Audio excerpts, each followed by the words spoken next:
我们一般来说并不是以这个声音的大小来作为判断，但是我们主要的判断的方式呢是看它有没有睡眠呼吸中的暂停或者低通气。那一方面的话是我们可以通过我们周边人的观察，可以看他睡眠中有没有这种突然憋住的，或者自己睡眠会憋醒。那最好的方式呢是通过一个检查的手段叫睡眠呼吸监测，就是到医院来睡一个晚上，然后他会给你一些各种这种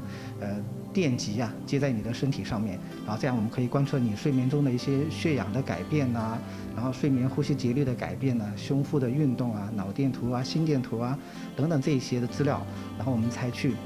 诊断是不是存在睡眠呼吸暂停低通气这个问题。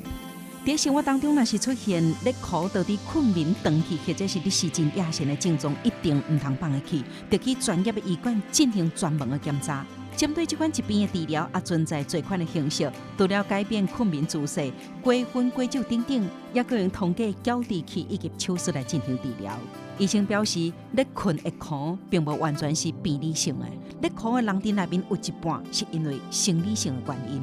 那阻塞性的是最常见的类型，那这一类类型的话，它就是我们的气道啊出现了不同程度的狭窄，或者说舌根后坠，或者舌体肥厚，或者鼻腔有些问题，或者咽腔有问题。那这些情况的话，一方面是因为很多人肥胖啊，肥胖它不光是往外胖，它其实也在往里胖。往里胖的话，我们的这个腔道就窄了。那这个时候的话，我们减肥是个很重要的手段，就是减肥之后，我们这个腔道会打开。那另外的话，我们一般是推荐患者侧睡。侧着睡的时候，他的舌头不容易后坠堵到我们的喉咙，他这样的咽腔也可以打开一些，那这样会减少这种打鼾的情况。